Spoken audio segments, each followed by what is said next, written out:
ఆంధ్రప్రదేశ్ రాష్ట్రాన్ని గురించి special status విషయంలో చాలా పత్రికల్లో చూసాం మనం. అది బహుశా కేటగిరీకి రాదేమో అని ప్లానింగ్ కమిషన్ చెప్తున్నట్లుగా వార్తా కథనాలు విన్నాము. రాష్ట్ర ప్రజలందరూ కూడా, ఆంధ్రప్రదేశ్ రాష్ట్ర ప్రజలందరూ కూడా ఆందోళన చెందుతున్నారు ఈ విషయం విన్న తర్వాత. అందుకని అది పార్లమెంట్లో ప్రధానమంత్రి గారు చెప్పడం జరిగింది. రాజ్యసభలో అరుణ్ జైట్లీ గారు కూడా 5 సంవత్సరాలు కాదు 10 సంవత్సరాలు ఇవ్వాలి స్పెషల్ స్టేటస్ అని కూడా కోరడం జరిగింది. మిగతా వెంకయ్యనాయుడు గారు, బీజేపీ నాయకులు అందరూ కూడా కోరడం జరిగింది. అటువంటి పరిస్థితుల్లో మనం 10 సంవత్సరాలు ఆంధ్రప్రదేశ్ స్పెషల్ స్టేటస్ వస్తుందని ఆశిస్తున్నాం. మేము వైఎస్ఆర్ కాంగ్రెస్ పార్టీ తరఫున పార్లమెంట్ లో మేము 20 సంవత్సరాలు ఇవ్వమని కూడా కోరడం జరిగింది. అటువంటి పరిస్థితుల్లో అసలు స్పెషల్ స్టేటస్ ఆంధ్రప్రదేశ్ ఇవ్వడం జరగదేమో అన్నట్లుగా అనుమానాలు రావడం జరిగింది. పత్రికల్లో కథనాలు విన్నాం. అందుకొరకు వైఎస్ఆర్ కాంగ్రెస్ పార్టీ తరఫున వెంబడే మేము ప్రధానమంత్రి గారికి ఉత్తరం రాయడం జరిగింది. ఇది తప్పనిసరిగా మీరు చెప్పినట్లుగా కనీసం 10 సంవత్సరాలు స్పెషల్ స్టేటస్ ఇవ్వాలి ఆ రాష్ట్రానికి.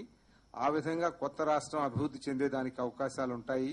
అసలు ఇప్పుడు కొత్త రాష్ట్రంలో ఎక్కడ రాజధాని అనేది తెలియడం లేదు మనకి.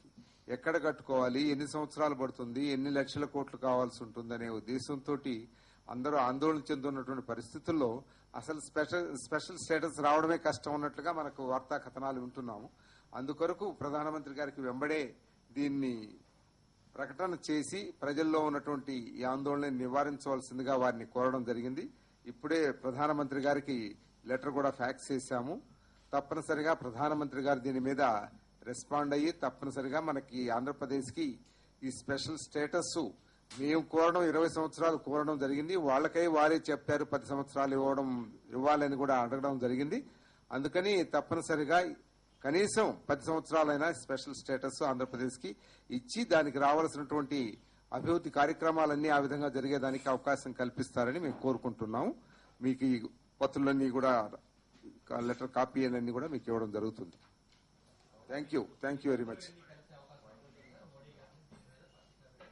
చూద్దాం అంత అవసరం కూడా రాకపోవచ్చు అనుకున్నాం మేము. అంత ఇమ్మీడియట్ గా అంత అవసరం వచ్చేటట్టు కనపడడం లేదు. ఎందుకంటే ప్లానింగ్ కమిషన్ వాళ్ళు ప్లానింగ్ మినిస్టర్ కి చేసినటువంటి ఒక ప్రెజెంటేషన్ లో వచ్చినటువంటి విషయం మీడియాకి లీక్ అయిందో మరి వాళ్ళే మీడియాకి చెప్పారు. అంటే ఈ రోజు ఉండేటువంటిది సమ్ అండ్ సబ్స్టెన్స్ ఏంటంటే ఈ రోజు ఉండే విధి విధానాలు, ఎలిజిబిలిటీ క్రైటీరియా, అది నేషనల్ డెవలప్మెంట్ కౌన్సిల్, దాంట్లో అందరు చీఫ్ మినిస్టర్లు మెంబర్స్, దానికి ప్రధానమంత్రి చైర్మన్, ప్లానింగ్ కమిషన్ కూడా ప్రధానమంత్రి చైర్మన్. ప్రామిస్ చేసింది ప్రధానమంత్రి, పాత ప్రధానమంత్రి, కొత్త ప్రధానమంత్రి ఎలక్షన్ లో ఎన్నోసార్లు చెప్పాడు. ఎలక్షన్ టైంలో తర్వాత కూడా ఏ ప్రామిస్లు చేసాం ఫ్లోర్ ఆఫ్ ది హౌస్ లో, చట్టంలో ఉన్నదే కాకుండా, అంటే ఏపీ రీఆర్గనైజేషన్ యాక్ట్ లో ఉన్న విషయాలే కాకుండా ఫ్లోర్ ఆఫ్ ది హౌస్ లో ప్రైమ్ మినిస్టర్ చేసిన ప్రతి ప్రామిస్ కూడా మేము దాన్ని ఆనర్ చేస్తామనేటువంటి విషయం ఆయన చెప్పారు.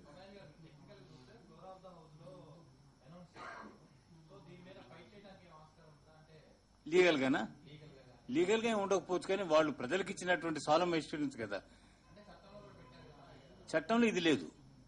చట్టంలో ఇది పెట్టలేకపోయారు. పెట్టమని చెప్పి ఆ రోజు పెద్ద గొడవ జరిగితే అసలు బీజేపీ వాళ్ళు ఒరిజినల్ గా చెప్పింది ఏంటంటే ఇవన్నీ చట్టంలో పెడితేనే మేము దీనికి ఓటేస్తా ఉన్నారు. కానీ తర్వాత ఏదో ఫ్లోర్ మేనేజ్మెంట్ జరిగింది. ప్రధానమంత్రి నేను ఎష్యూరెన్స్ ఇస్తున్నా అంత ఫ్లోర్ ఆఫ్ ది హౌస్, మీరు ఒప్పుకుంటున్నారు, మేము ఒప్పుకుంటున్నాం, వచ్చే ప్రభుత్వం మీదే అని చెప్తున్నారు కదా, మీరు తప్పకుండా ఆనర్ చేయండి అని కూడా అన్న విషయాలు తెలుసు మనకు ఆ రోజుని. ఇది ప్లానింగ్ కమిషన్ వాళ్ళు వాళ్ళకి చేసినటువంటి ప్రెజెంటేషన్ లో మరి వాళ్ళ ఆఫీసర్స్ లెవెల్లో విధి విధానాలు చెప్తారు.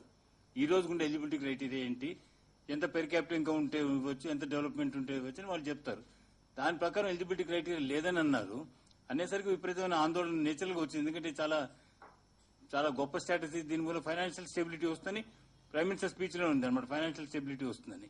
సడన్ గా అది రాకపోతే ఇప్పుడు మనకి డబ్బులు ఎట్లా వస్తే కొత్త స్టేట్ కి, మళ్ళీ క్యాపిటల్ కి అది వేరే విషయం. అసలు కాకుండా ఇది రెవెన్యూ ఎక్స్పెండిచర్ కి పనికొచ్చేటువంటి విషయం అన్నమాట ఇది. మాకు తెలిసి మాత్రం దీంట్లో కన్ఫ్యూజన్ ఏమి ఉండకపోవచ్చు. అయినా కూడా అందుకోసమే ఈ ఉత్తరం యొక్క ప్రధాన ఆబ్జెక్టివ్ ఏంటంటే ప్రైమ్ మినిస్టర్ ని మీరు దయచేసి ఇమీడియట్ గా అది అనౌన్స్ చేశారనుకోండి మళ్ళీ కన్ఫ్యూజన్ ఉండదు. లేకపోతే ఇది ప్రతిరోజు కన్ఫ్యూజన్ ఉంటుంది. ఇది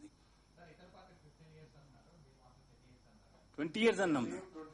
ఫ్లోర్ ఆఫ్ ది హౌస్ లో 20 years ఆన్ రికార్డ్ అడిగారు.